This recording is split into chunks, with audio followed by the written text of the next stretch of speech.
Eux, ils marchent par la foi et non par la vue. Mais moi, je vous conseille vivement de marcher par la connaissance scientifique et historique, notamment celle de nos ancêtres kémites, par les cinq sens et par l'intelligence. Abou Abia.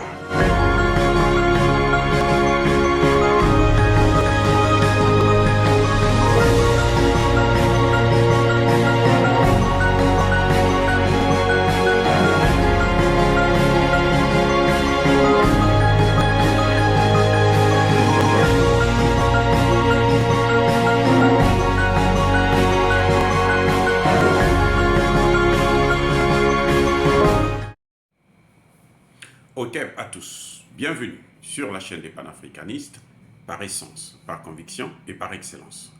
Celle des citoyens kémites par nécessité et obligation de combat. Nous sommes une chaîne qui n'est guidée que par nos ancêtres, et rien que par les ancêtres qui appartiennent à l'égrégore du monde noir. Par conséquent, nous ne croyons en aucun Dieu venu de l'étranger. Toutefois, cette vidéo n'est aucunement destinée à inciter à la haine ou à la violence, car nous menons un combat qui est d'abord et avant tout spirituel, intellectuel et démocratique. Ensuite, il est politique, géopolitique et géostratégique. Contre l'impérialisme, le colonialisme, le néocolonialisme et l'endocolonial, qui sont tous des crimes contre l'humanité. Nous menons cette réflexion sur la base du principe fondamental que nous avons hérité de nos ancêtres kémites, qui est celui de la Mahat, c'est-à-dire solidarité, vérité et justice. Vous êtes donc en droit de connaître la vérité et nous avons l'obligation de vous dire la vérité, rien que la vérité, afin que justice soit rendue au continent africain. Et ça, c'est notre modeste contribution dans cette noble lutte en faveur de la souveraineté, la dignité, la solidarité et l'unité africaine. Ça, c'est ce que nous appelons le panafricanisme. Bien-aimés frères et sœurs, le capitaine Ibrahim Traoré a prêté serment comme président de la République du Burkina Faso. Il a présenté son discours devant toutes les autorités du pays, mais j'ai retenu 3 éléments fondamentaux qui donnent de l'espoir à la jeunesse burkinabé. Maintenant, les paroles sont des paroles. On va voir maintenant dans les faits, dans la pratique, quels sont les actes que le président Ibrahim Traoré va poser. En ce qui me concerne par rapport à son bref discours devant le parterre des autorités réunies ce vendredi 21 octobre 2022, le capitaine Traoré a d'abord appelé à l'union de tous les Burkinabés, des hommes, des femmes, des vieux, des jeunes, et tout le monde, qu'ils soient à l'étranger ou qu'ils soient sur le terrain, c'est-à-dire au Burkina Faso. Ça, c'est un point fondamental. Parce que, effectivement, l'union fait la force. Le problème des Burkinabés, du Burkina Faso, ça concerne tous les Burkinabés. Et au-delà même des Burkinabés, ça concerne tous les Africains. Ça concerne la jeunesse africaine. On était d'abord au Mali, maintenant nous sommes au Burkina Faso, parce que le Mali s'est débarrassé de Barkhane, le Burkina Faso doit aussi se débarrasser de Barkhane. Et ça, ce n'est pas un travail qu'on peut faire seul. Il faut avoir le soutien de la population, il faut avoir le soutien de la jeunesse. C'est pour ça que l'appel à l'union qui a été formulé par le capitaine, le président Ibrahim Traoré, est vraiment le bienvenu. Nous la bienvenue. Maintenant, la deuxième des choses que le capitaine a évoqué, qui a retenu aussi mon attention, c'est le fait qu'il précise très bien que la mobilisation doit continuer.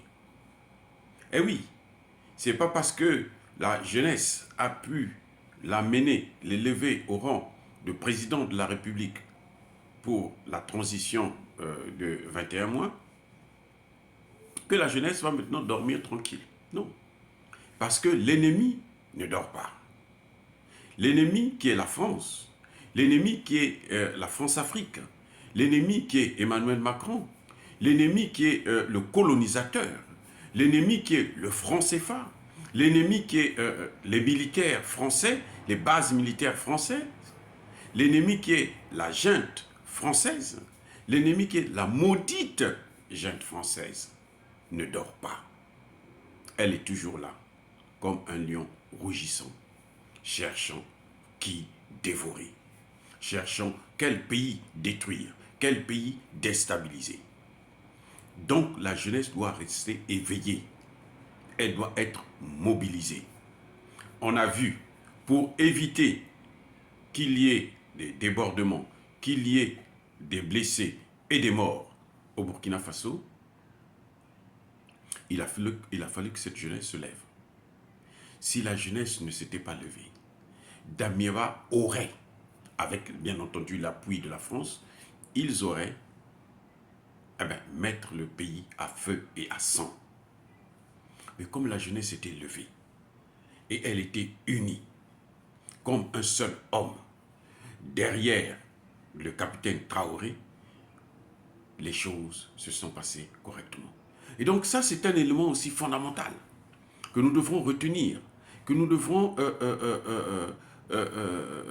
encourager. Mais ce n'est pas seulement ça. Alors, le gros lot, le gros morceau, qui est passé un peu sous silence, de façon diplomatique et de façon subliminale, c'est le fait que le capitaine Traoré précise, et c'est la phrase qui a vraiment beaucoup attiré mon attention, il précise que le peuple sera la boussole. Et là, ceux qui ont rédigé ce discours ont été fantastiques. Le peuple sera la boussole. Qu'est-ce que cela veut dire? Cela veut dire tout simplement que le capitaine va faire la volonté du peuple. C'est-à-dire que le peuple sera devant et lui sera derrière. Il va exécuter ce que le peuple demande. Maintenant, que demande le peuple? La jeunesse burkinabé est claire et nette. Il faut changer de partenaire. Le partenaire dit historique, ce partenaire-là a failli. Il a eu 62 ans. Il a été incapable de créer une armée solide, capable de protéger le territoire burkinabé. Il a donné au Burkina Faso une armée qui a failli, une armée sous-équipée, une armée irresponsable. Donc, il faut maintenant avoir un partenaire sérieux. Parce que celui qui est là, Barkhane est là au Burkina Faso. Mais plus Barkhane reste au Burkina Faso, plus le territoire est occupé. Donc, c'est une armée incompétente. Mais elle est incompétente certainement volontairement, parce qu'avec tous les moyens qu'elle a à sa disposition, elle ne peut pas échouer face à des drogués, des trafiquants de drogue, des pauvres voyous. Ce n'est pas possible. Donc, puisque cette armée a échoué, il faut aller avec le vainqueur. Et on ne change pas la carte qui gagne. La carte qui gagne, c'est la carte qui a gagné en RCA. C'est la même carte qui a gagné au Mali. C'est la même carte aussi qui va gagner au Burkina Faso. Donc, on retient dans ce discours que le président Ibrahim Traoré est resté fidèle à sa stratégie, à son objectif. Puisque son premier discours, il avait dit qu'il devait changer de partenaire. Ça a soulevé du tollé et maintenant il change de mot. Il dit, le peuple sera ma boussole. Le peuple sera notre boussole. La boussole de l'équipe qui va mener la transition. Cette équipe doit faire ce que le peuple veut, c'est-à-dire changer de partenaire, aller donc signer des accords avec ou approfondir les accords, puisqu'il y a déjà des accords, approfondir les accords que le Burkina Faso a avec la Russie. Voilà ce qui est fondamental. Donc là encore, le capitaine Traoré marque des points. Mais je dis, encore une fois, que ce sont des paroles. Nous voulons maintenant qu'il passe à l'acte. Et il n'a pas le temps à perdre. Parce que le territoire est occupé. Il faut ravir, il faut récupérer, il faut sécuriser ces populations qui sont martyrisées à cause de la France qui a détruit, et ses alliés bien sûr, les États-Unis et les autres pays européens, qui ont détruit la Libye. Il faut toujours le rappeler. Le terrorisme n'est pas venu du ciel. Le terrorisme dans le Sahel vient de la Libye. Et il est né en Libye parce que les Occidentaux ont détruit la Libye et ont amené des terroristes sur place. Et c'est là, c'est ça qui est la cause de la déstabilisation du Sahel. Et ce qui est encore pire, c'est qu'ils savaient exactement qu'ils devraient en arriver là, puisque les chefs d'État africains le leur avaient dit. Et Barack Obama, le président américain, était là. C'est même lui qui dira aux présidents africains qu'ils étaient là présents lors de cette réunion à Deauville en France. We will finish the job. Nous allons terminer le travail. En fait, nous allons faire exactement ce que nous voulons faire. Et ce qu'ils voulaient faire, c'est ce que nous voyons aujourd'hui. La déstabilisation du Sahel, la déstabilisation du Golfe de Guinée. C'est sur ce point et c'est sur ça que nous sommes en train de combattre, nous, panafricanistes. C'est pour ça que nous pensons qu'il faut que le Mali se maintienne dans cette position et qu'il sorte du franc CFA. Il faut que le Burkina Faso change de partenaire, qu'il s'engage avec la Russie pour lutter contre le terrorisme, parce que la Russie a fait ses preuves, et la Russie est un pays qui ne nous a jamais colonisés. Retenez ça surtout, parce que les autres, quand ils parlent, ils font comme si c'était pas eux qui nous avaient colonisés, c'était pas eux qui nous avaient pris en esclavage. C'est pas la Russie, ce sont eux les impérialistes, c'est pas la Russie. Donc, et ils ont eu 60 ans après les indépendances pour faire de nous des États développés, des États là où il y a la stabilité, et on le voit, il n'y a rien. C'est bien la France qui a tué Thomas Sankara. On ne peut pas le lui pardonner. Je vous rappelle que le président Traoré était à la tombe de Thomas Sankara, déposer une germe de fleurs il y a quelques jours. Donc, tout ça, ce sont des signes qui montrent qu'il va suivre la voie de Thomas Sankara, il va faire exactement la volonté du peuple, c'est-à-dire s'engager avec la Russie, c'est-à-dire à l'avenir faire partir la base, l'opération Sabre, et aussi sortir du franc CFA. Dire cela, c'est inciter à la haine ou à la violence? Non. Nous sommes une force tranquille. Nous ne voulons plus la colonisation, nous ne voulons plus être dominés, nous avons des besoins, nous voulons notre souveraineté. Et la France ne nous a pas donné ça pendant 60 ans. On ne lui fera plus cadeau, on n'en a plus besoin, nous allons l'obtenir de force avec d'autres partenaires.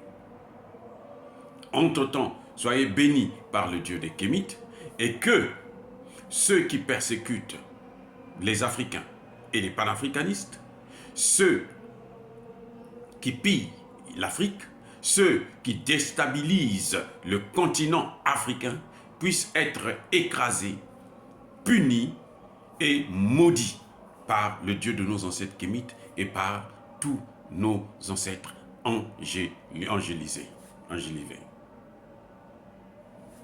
J'ai dit et j'assume.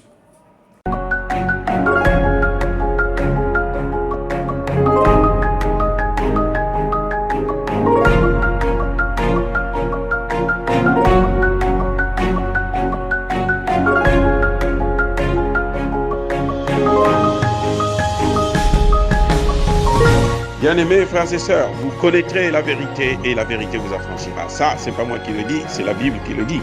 Mais moi, je vous dis mieux. Vous connaîtrez la vérité historique, notamment celle de vos ancêtres kémites, et vous aurez une vision globale de ce que c'est que la vraie souveraineté politique. J'ajoute, vous reviendrez à la spiritualité africaine ancestrale et vous comprendrez les enjeux de l'indépendance économique. Et pour terminer, vous accepterez votre identité culturelle kémite et vous obtiendrez deux choses. La première, c'est la paix. La seconde, c'est le développement, à une condition. L'unité de toute l'Afrique noire, l'unité de tous les Noirs du monde entier.